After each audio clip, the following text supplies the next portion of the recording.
Assalamualaikum warahmatullahi wabarakatuh. Perkenalkan, saya Adi Rahmat Mega dengan NIM 25140013 dari Prodi Manajemen Zakat dan Wakaf. Jadi video ini dibuat untuk memenuhi salah satu tugas ujian akhir saya di mata kuliah Metodologi Studi Islam. Jadi di sini saya akan menceritakan salah satu tokoh Islam Nusantara yang bernama Adian Huseini. Jadi langsung saja. Adian Huseini ini merupakan tokoh Islam Nusantara yang lahir di Bojonegoro, Jawa Timur pada 17 Desember 1965. Beliau ini dikenal seorang intelektual muslim, penulis produktif, kolumnis, dan pendidik Indonesia. Namanya sering dikaitkan dengan gelar gerakan Islami, ilmu pengetahuan dan perjuangan yang menegaskan identitas serta world life pandangan alam Islam dalam menghadapi tantangan globalisasi, sekularisme, dan liberal.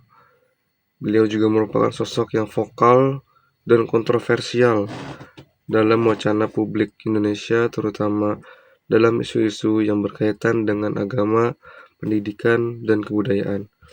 Riwayat pendidikan beliau mengemban S1 Teknik Elektro di ITB, Institut Teknologi Bandung, kemudian S2 yaitu di International Islamic University Malaysia, kemudian berlanjut S3 tentang studi Islam, konsentrasi pendidikan dan pemikiran Islam di Universitas Islam Internasional Malaysia. Kemudian ada beberapa karya penting yang beliau tulis.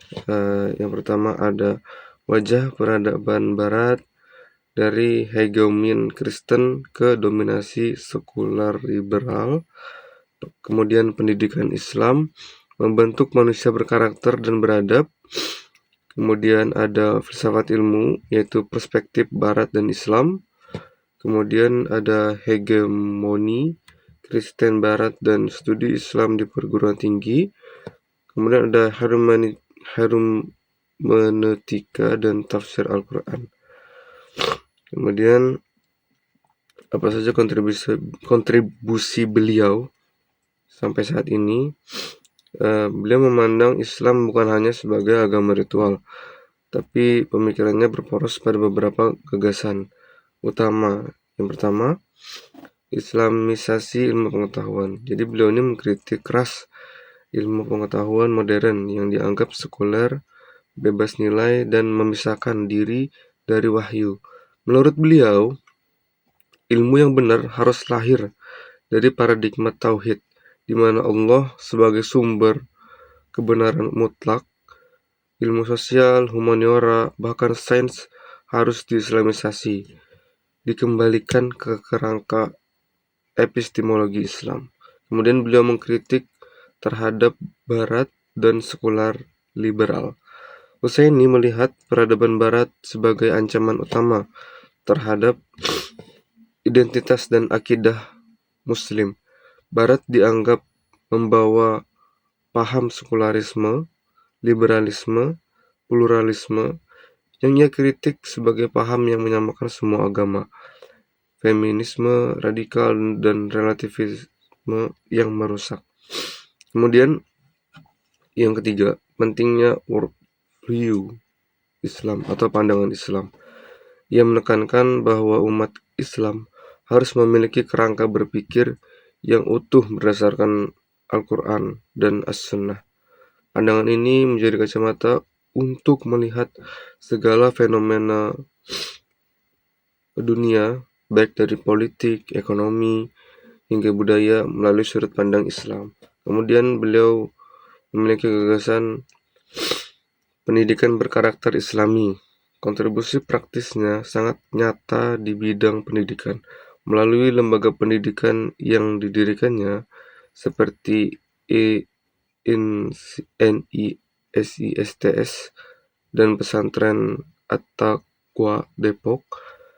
Ia berusaha mencetak generasi muslim yang kuat identitas keislamiannya, berani menyuarakan kebenaran, dan tidak terpesona dengan pemikiran barat.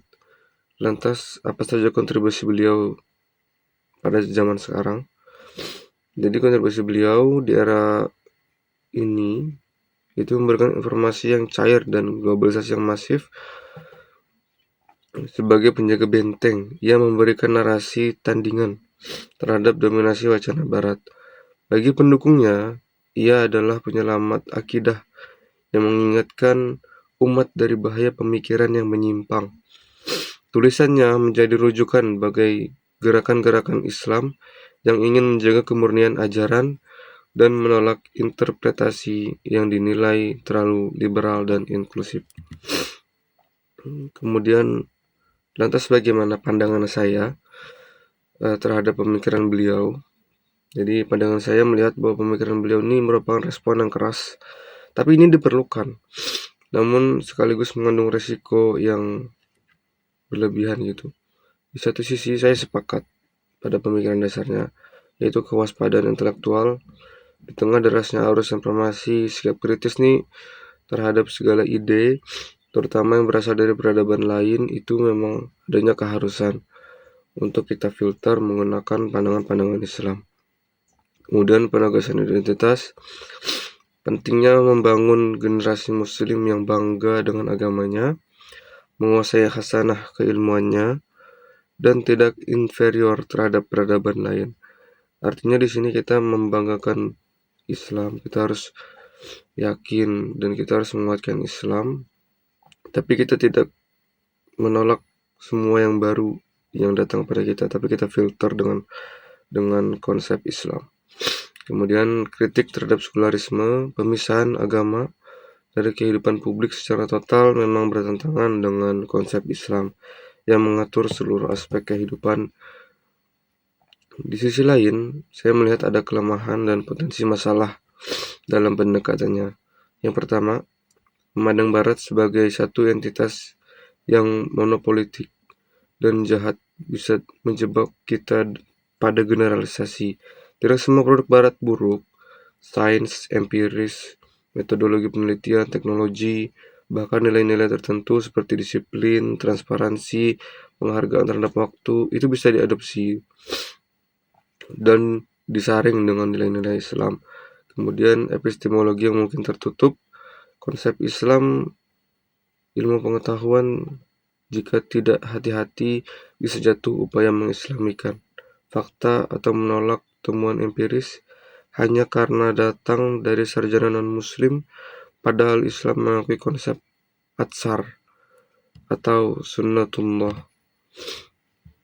yang dipelajari siapapun, kebenaran ilmiah, kauniyah, dan kebenaran wahyu, nakliyah, harus dipadukan secara harmonis, bukan dengan memaksa satu untuk tunduk secara sempit pada yang lain.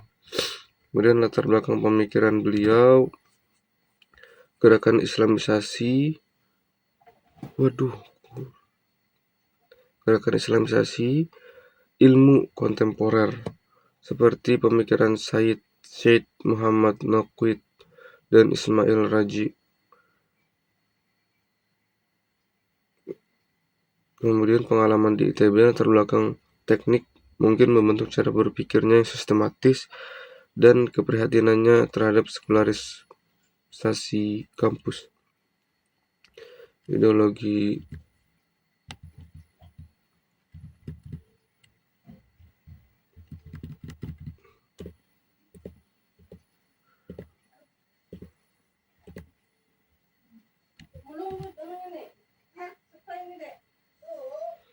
lantas pelajaran apa yang bisa diambil? Sebagai seorang muslim kita memiliki landasan agama sebagai filternya. Kemudian yang kedua, kritis terhadap pemikiran asing. Kemudian yang ketiga, perjuangan membangun peradaban membutuhkan kontribusi yang positif dan konstruktif.